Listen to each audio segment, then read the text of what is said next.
भूमी, तुला काय झालं आहे? मी कधीपासून बघत आहे. तू शांत आहेस. तू शाळेतून आल्यापासून माझ्यासोबत बोललीसुद्धा नाहीस.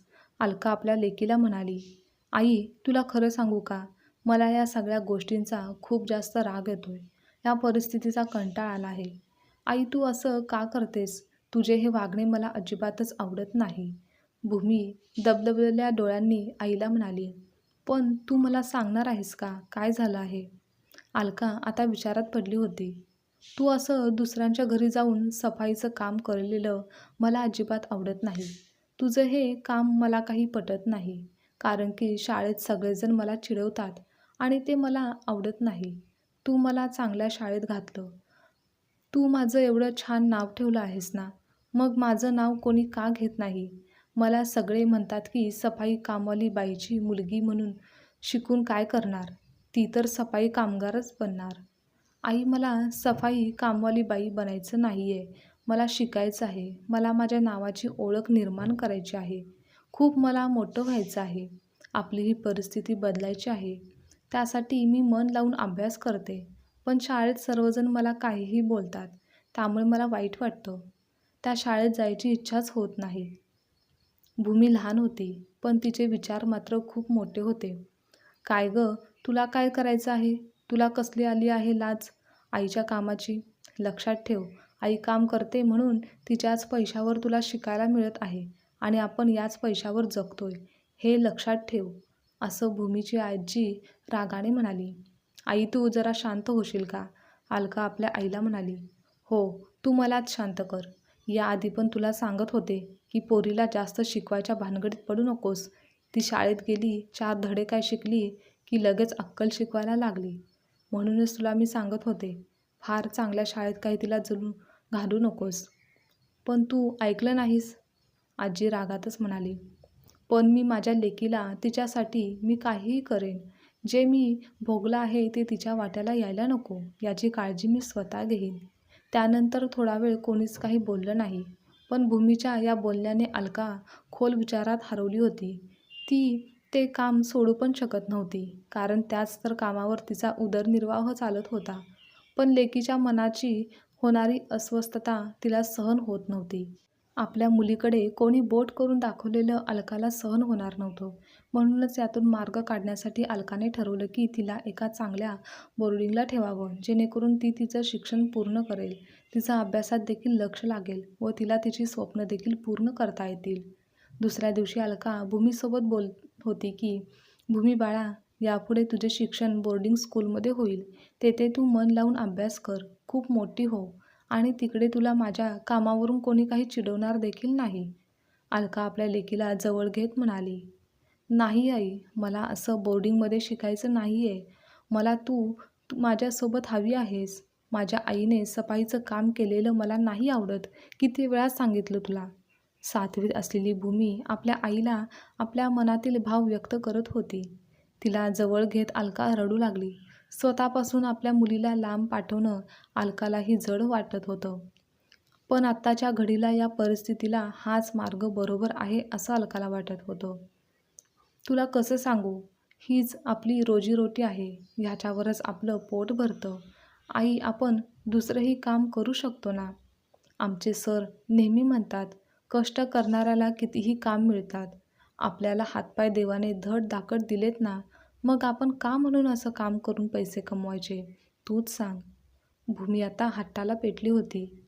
तसं नाही बाळा, कोणत्याही कामाला असं कमी लेखू नये. काम काय मिळेल दुसरं कोणतेही, पण हे काम मी खूप आधीपासून करते. या कामासोबत माझं एक नातं आहे.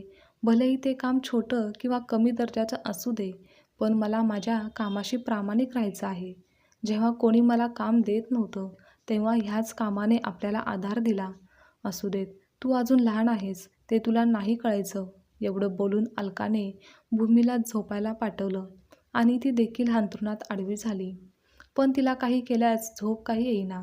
भूमी लहान असून देखील बरोबर बोलत होती. मला पैसे तर कमवायचे आहेत, पण आमच्या तिघांचा उदरनिर्वाह चालवायचा देखील आहे. भूमीचे अजून शिक्षण बाकी आहे.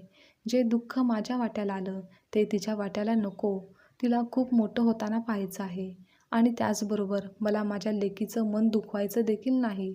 हे देवा, तूच सांग मी काय करू? असा विचार करून करून रात्रभर तिच्या डोळ्याला काही डोळा लागला नव्हता. शेवटी सकाळ होता. तिने ठरवलं, आपल्या मुलीला स्वतःच्या नावाची ओळख निर्माण करायची असेल तर मी का बरं तिच्या मागे उभे राहू नये? तिला आत्ताच खरी माझ्या सोबतीची गरज आहे. आज मी तिची साथ दिली नाही, हे काम करणं सोडलं नाही तर तिच्या मनावर नकारात्मक परिणाम होईल आणि जी चूक माझ्या आईने केली ती मी करणार नाही. यापुढे मी दुसरं कोणतंही काम करेन, मी काहीही करेन, पण आता ती सफाई कामगाराची नोकरी सोडणार आहे. जर माझ्या लेकीची हीच इच्छा असेल तर मी तिच्या इच्छेचा मान ठेवेन. शेवटी मी जे काही करत आहे ते तिच्याचसाठीच तर ना. त्यानंतर अलकाने अखेर शहरात जाण्याचा निर्णय घेतला. तिला वाटलं की शहरात नक्कीच काहीतरी चांगलं काम मिळेल. पण कधी शाळेचं तोंड न पाहिलेली अलका शहरात कशी पोट भरणार हा मोठा प्रश्नच होता. अलकाच्या आईला देखील वाटलं की 4-8 दिवस राहून येईल परत. म्हणूनच तर सकाळी उठून बॅग भरणाऱ्या अलकाला तिची आई म्हणाली, अलका, भूमी लहान आहे, पण तुला तर समजतं ना, या दुनियेत पैसा बोलतो. पैशाशिवाय दुनियेत काहीच करणं शक्य नाही. आणि तुझ्यासारख्या अडाणी बाईला शहरात काय काम मिळणार? लोकांच्या घरी धुणी भांडी करून पैसे कमवण्यापेक्षा इथे राहून पैसे कमवणं जास्त सोपं नाही का? पण आई, माझ्या लेकीला आनंदी, सुखी पाहण्यासाठी वेळ पडली तर मी तेही करायला तयार आहे. असं म्हणून अलकाने आपली कपडे बॅगेत भरले. तेव्हा तिला तिच्या आईने अडवण्याचा खूप प्रयत्न केला, पण अलकाने काही तिचे ऐकले नाही. शहरात गेल्यानंतर आधी राहण्यासाठी एक छोटीशी रूम घेतली. त्यानंतर तिच्याजवळ असलेल्या पैशातून भूमीचे शहरातल्या शाळेमधील ॲडमिशन करून घेतले. पण आता पुढे करायचं काय? हा मोठा प्रश्न तिच्यापुढे उभा राहिला. पण आपल्या लाडक्या लेकीला पैशाची अडचण सांगून तिला अपराधपणाची भावना वाटून द्यायची नव्हती. म्हणूनच तर अलकाने काम शोधायला सुरुवात केली. पण शिक्षण नसल्याने तिला काही काम मिळेना. एका ठिकाणी तर तिला अपमानास्पद वागणूक देऊन अलकाला तेथून हाकलून दिलं. त्या रात्री रात्रभर अलका विचार करत होती की उद्या काहीतरी काम शोधायचंच, एवढंच तिच्या डोक्यात होतं. आणि काम शोधतच शोधत ती दुसऱ्या दिवशी घराबाहेर पडली. काही वेळाने तिला एका हॉटेलजवळ पोहोचली. तिथे तिने काम आहे का असं विचारलं. तेथील हॉटेल मालकाने अलकाला काम दिलं आणि तिने मागचा पुढचा कसलाही विचार न करता आपल्या मुलीला जिद्दीने शिकवण्यासाठी व आपला उदरनिर्वाह करण्यासाठी तिने ते काम करायचं ठरवलं. आणि दुसऱ्या दिवसापासून अलका हॉटेलमध्ये कामाला जाऊ लागली. आता तिचा रोजचा नित्यक्रम सुरू झाला. घरातील सर्व आवरून ती कामाला जाऊ लागली आणि त्यातून मिळणाऱ्या पैशातून ती आपल्या लेकीचा खर्च भागवू लागली, मुलीचे शिक्षण पूर्ण करू लागली. असेच काही महिने झाले. एक दिवस भूमीच्या शाळेतील विद्यार्थ्यांची जवळच्या ठिकाणी सहल निघाली होती. भूमीसुद्धा सहलीला गेली होती. जाताना वाटेत एका हॉटेलमध्ये नाश्ता करण्यासाठी सर्वजण थांबले होते. सर्व मुले टेबलावर जाऊन बसले. शिक्षकांनी सर्वांसाठी नाश्ता ऑर्डर केला. बाजूच्या टेबलावरील एका मुलाच्या हातून नाश्त्याची प्लेट खाली पडली. म्हणून हॉटेल मालकाने अलकाला आवाज दिला. तेव्हा अलका काही न बोलता आली. सहज तिची नजर समोर गेली तर भूमी सर्व मैत्रिणींसोबत नाश्ता करण्यासाठी तिथे बसली होती. हे तिने पाहिलं. आपल्या मुलीला आपल्या कामाची लाज वाटू नये म्हणून अलकाने आपला चेहरा पटकन लपवला. पण तीक्ष्ण भूमीच्या नजरेतून आपली आई काही निसटली नाही. मग पटकन पुढे येऊन भूमीने ती नाश्त्याची प्लेट उचलली. तेव्हा सर्व मुले भूमीकडे पाहून हसतच बोलू लागले की, अगं भूमी, तुला काय गरज होती हे करायचं? तुला काहीच गरज नव्हती, हे तुझं काम नाही. हे ऐकून आईला खूप वाईट वाटलं. आई विचार करू लागली, आजही माझ्या मुलीला माझी लाज वाटत असेल, त्यामुळे माझी ओळख ती कधीच सांगणार नाही. असा विचार करून अलका मागे फिरली. त्या क्षणी भूमीने पुढे येऊन आपल्या आईचा हात हातात घेतला आणि ती म्हणाली, हे काम जरी माझं नसलं तरी ती माझी आई आहे. ती कष्ट करून मेहनतीने जगत आहे, याचा मला खूप अभिमान आहे. तेव्हा शिक्षकांनी टाळ्या वाजवल्या. मुलांना त्यांची चूक समजली. काम लहान किंवा मोठं नसतं. कष्ट करणाऱ्याची तयारी असेल तर देवही मदत करतो. म्हणूनच कोणत्याही सुखसुविधा नसून देखील भूमी परीक्षेतील सर्व गुणांमध्ये, इतर नीतिमूल्यांच्या बाबतीत नेहमीच सर्वांच्या पुढे असते. कारण तिच्या आईने तिच्यावर केलेले संस्कार तिच्या प्रत्येक कृतीमध्ये दिसतात, असं मॅडम कौतुकाने म्हणाल्या. त्या क्षणी आईचे मन भरून आले.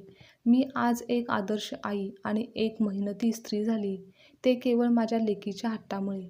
अलका आपल्या लाडक्या लेकीला जवळ घेत म्हणाली, भूमी एवढी लहान असून देखील इतके समंजस आहे, याचे फार कौतुक सर्वांनाच वाटले. आजची कथा तुम्हाला आवडल्यास लाईक, शेअर, कमेंट करा आणि चॅनलवर नवीन असाल तर चॅनलला सबस्क्राईबसुद्धा नक्की करा.